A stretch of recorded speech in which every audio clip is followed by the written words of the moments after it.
The air grows cold, a biting chill that seeps into your bones. A chill crawls up your spine, making every hair stand on end. Something watches from the shadows, its presence felt but unseen. It is a fear as old as time itself, the fear of demonic possession, a terror that has haunted humanity for centuries. These are not mere ghost stories or campfire tales meant to entertain. These are real cases, documented and chilling, each one more terrifying than the last. They whisper to us of a darkness that lurks beneath the surface of our world, waiting to emerge. A darkness that can twist the familiar into something horrifying, turning our safe spaces into nightmares. These stories are not for the faint of heart, for they delve into the deepest fears of the human psyche.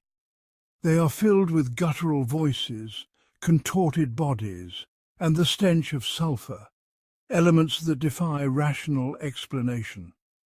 They speak of ancient evils that can take root in the human soul, twisting and manipulating it for their own sinister purpose, leaving a trail of despair.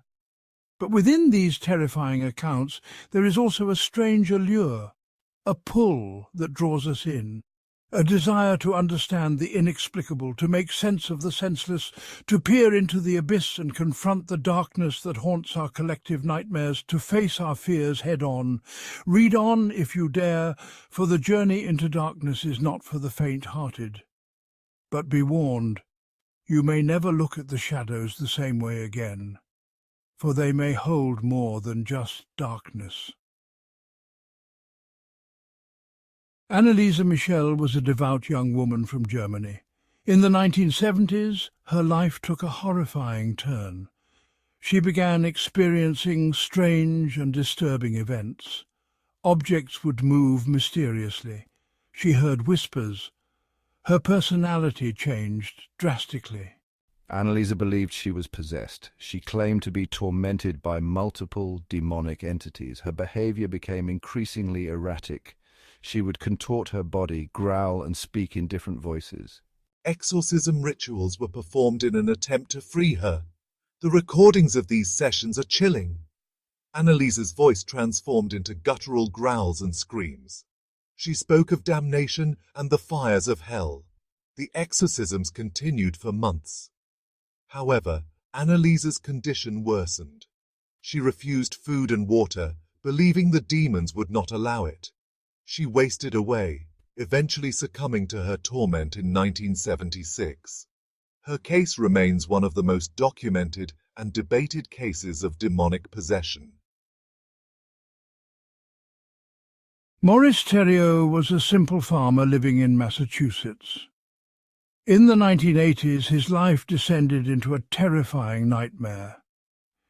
It began with strange noises and objects moving on their own. Then things escalated dramatically. Maurice began experiencing periods of lost time. He would find himself in strange places with no memory of how he got there. He became increasingly violent. His family reported seeing his appearance change, his eyes turning black as night. The family priest was called upon to help. He recognized the signs of demonic influence. Maurice underwent a harrowing exorcism. During the ritual, he exhibited superhuman strength and spoke in languages he had never learned. The exorcism brought Maurice no peace. He continued to experience torment for years. His possessions became a terrifying spectacle that drew attention from both believers and skeptics. He remains a living testament to the horrifying reality of demonic possession. Section 4. Julia, the psychiatrist's enigma. Dr. Richard Gallagher, a respected psychiatrist, was not a stranger to the complexities of the human mind. Yet in the 2000s, he encountered a case that defied all his training and experience, the case of Julia. Julia was a seemingly ordinary woman who exhibited extraordinary and terrifying symptoms.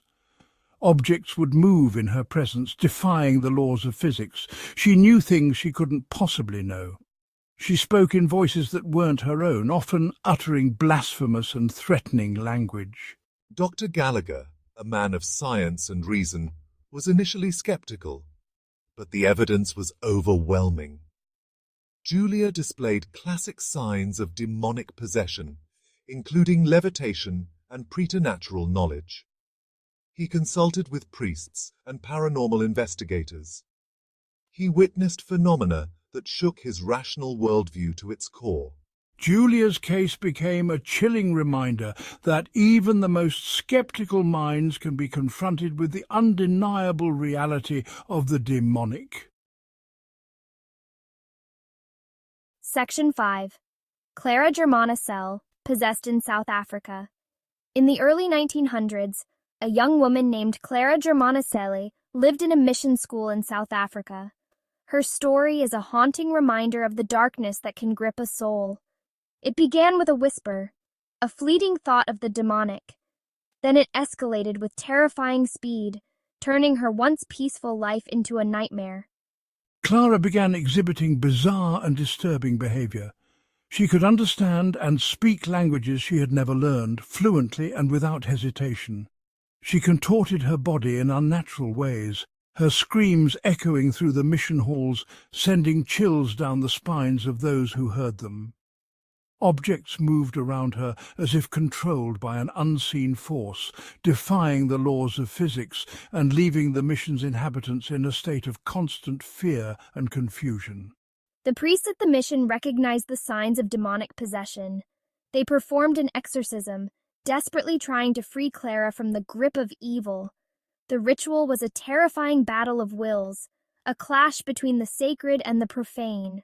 Clara levitated, hissed, and spoke in guttural voices, revealing intimate knowledge of the priests' lives, secrets they had never shared with anyone. The air was thick with tension and the scent of burning incense. The exorcism lasted for days, each moment more grueling than the last. Finally, exhausted and drained, the priests succeeded in driving the entity from Clara's body. Her story became a legend, a stark reminder of the power of the demonic, even in the most unlikely of places. The mission school never quite recovered from the ordeal, and Clara's tale was whispered among the students for generations, a chilling testament to the unseen forces that lurk in the shadows. Section 6. Robbie Mannheim, the boy who inspired The Exorcist, the 1940s, a time when the world was recovering from the ravages of war and the supernatural was often relegated to the realm of folklore and superstition. A young boy named Robbie Mannheim became the focal point of a terrifying case of demonic possession. His story would soon transcend the boundaries of his small town, capturing the attention of the nation. His case would later inspire the iconic horror film The Exorcist, a movie that would go on to become a cultural phenomenon and redefine the horror genre. Robbie's ordeal began with unexplained noises and objects moving mysteriously in his presence. But it quickly escalated into something far more sinister, something that defied rational explanation. The boy began to exhibit violent outbursts, speaking in tongues and displaying superhuman strength. These manifestations were not just frightening, they were beyond the realm of human capability. Priests were called in to perform an exorcism. What followed was a harrowing battle against a powerful demonic entity, a struggle that tested the faith and resolve of all involved. Robbie's contortions, the guttural voices that emerged from his young body, and the reports of levitation left an indelible mark on those who witnessed the events. These phenomena were not just eerie, they were profoundly disturbing. The details of Robbie's possession were documented meticulously. His case became a study in the terrifying reality of demonic intrusion, providing a rare glimpse into the dark forces that can invade our world. Though his real name was changed to protect his identity, Robbie Mannheim's story continues to chill and fascinate. It serves as a chilling reminder of the potential for evil to touch even the most innocent, a story that endures in the annals of paranormal history. Section 7. The Unanswered Questions.